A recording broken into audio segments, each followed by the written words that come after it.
हाय दोस्तों, कैसे हैं आप सभी। मैं डॉक्टर अनव्यास फिर से अपने यूट्यूब चैनल पर आप सभी का स्वागत कर रहा हूं और आशा कर रहा हूं सभी ठीक है और स्ट्रेटेजिक मैनेजमेंट में मेरे साथ जोरों शोरों से लगे हुए हैं। 10th मोस्ट इंपोर्टेंट क्वेश्चन पर मैं आ गया हूं। जल्दी से देख लेते हैं 10th क्वेश्चन कौन सा है और आगे बढ़ते हैं, क्योंकि बहुत अभी भी 4-5 क्वेश्चन बाकी हैं और हमारे 14 क्वेश्चन तक कंप्लीट करना है। कल एग्जाम है, थोड़ी सी स्पीड में बढ़ाऊंगा क्योंकि बीच में एक लेंदी क्वेश्चन भी है हमारे पास। तो जल्दी से देख लेते हैं स्ट्रेटेजिक एनालिसिस प्रोसेस। अब याद रखना कि यहाँ पर क्वेश्चन क्या बन रहा है, स्ट्रेटेजिक एनालिसिस की प्रोसेस पूछ रहा है और स्ट्रेटेजिक इवोल्यूशन और कंट्रोल की प्रोसेस पूछ रहा है। इससे जो पहले मैंने क्वेश्चन कराया था वो स्ट्रेटेजिक मैनेजमेंट की प्रोसेस थी, है ना। यहां पर वो पूछ रहा है स्ट्रेटेजी एनालिसिस की प्रोसेस, यानी स्ट्रेटेजी है कोई मैंने बनाई, वो अच्छी बनी कि नहीं बनी, उसकी प्रोसेस क्या होगी, उसमें कौन कौन से फैक्टर्स का मेरे को एनालिसिस करना होगा, वो स्ट्रेटेजिक एनालिसिस की प्रोसेस होती है। तो पहला क्वेश्चन इसी के अंदर शुरू करते हैं। जब भी मैं किसी स्ट्रेटेजी का एनालिसिस करूंगा, कौन कौन सी चीजें, मैं एनवायरमेंट का एनालिसिस करूंगा, मैं इंटरनल एनालिसिस करूंगा, मैं एक्सटर्नल एनालिसिस करूंगा। एक्सटर्नल को यहाँ पे कॉम्पिटिटिव एनालिसिस बोल दिया है। फिर मैंने स्ट्रेटेजिक जो चॉइस करी, यानी कि जो मेरे अल्टरनेटिव्स है उनका एनालिसिस करूंगा और फिर स्ट्रेटेजी को फॉर्मुलेट करके इंप्लीमेंट कर देते हैं।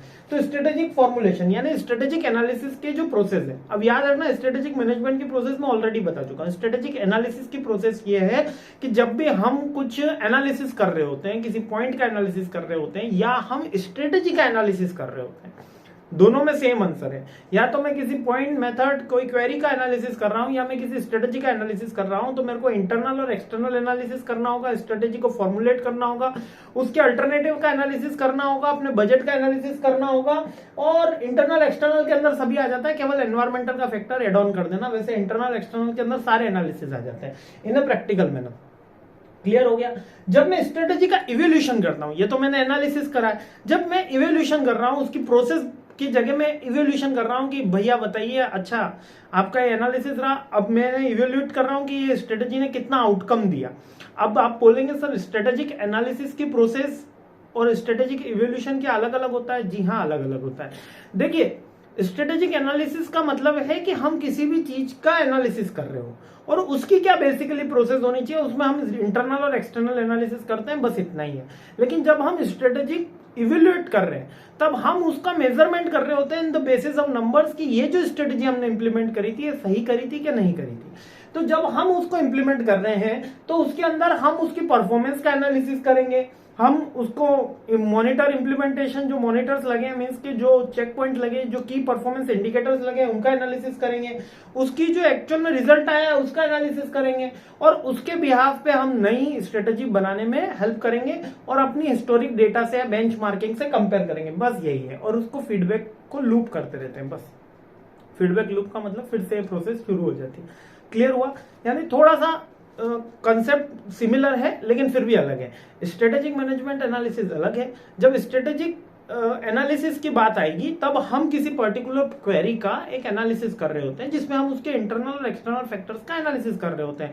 लाइक कि मैंने चेक करना है कि वोडाफोन आइडिया का मर्जर हुआ तो इससे कौन सी कंपनी को फायदा ज्यादा हुआ, तो ये स्ट्रेटेजिक एनालिसिस किया गया।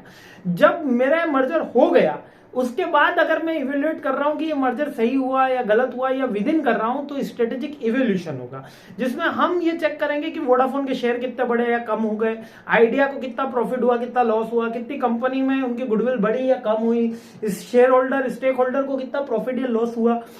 ये सारे पॉइंट इवेल्यूशन के आएंगे। इससे सारे वाले पॉइंट किस में आते हैं? स्ट्रेटेजिक एनालिसिस के आते हैं। नेक्स्ट आता है आपका कंट्रोल का।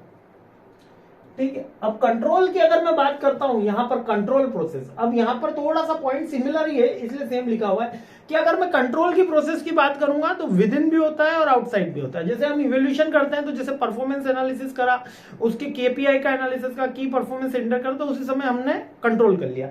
यही सारे के सारे इसमें पॉइंट आ जाते हैं।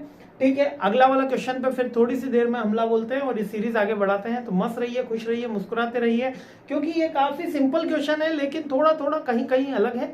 अच्छे से इसकी थ्योरी पढ़ लेना। कौन कौन से मैं फिर बोलता हूँ, स्ट्रेटेजिक मैनेजमेंट अच्छे से पढ़ लेना, स्ट्रेटेजिक इवोल्यूशन एनालिसिस अच्छे से पढ़ लेना, स्ट्रेटेजिक एनालिसिस प्रोसेस अच्छे से पढ़ लेना है। तीनों चीजें अलग हैं, इसको अच्छे से थोड़ा सा एक बार ध्यान से पढ़ोगे ना तो समझ में आ जाएगा। मैं बोल रहा हूं उससे अच्छा आप एक बार खुद रीड करोगे ना कि हाँ सर थोड़ा सा डिफरेंस है, ज्यादा डिफरेंस नहीं है। क्योंकि मैंने इसमें आपको स्टार्ट में बोला था ये जो चैप्टर है, ये जो बुक है, इसमें थोड़ा सा लैंग्वेज हाई कर दी गई है, बाकी मूल सिद्धांत एक ही है। आगे बढ़ते हैं और अगला क्वेश्चन पे ऊपर हमला करते हैं। जय हिंद।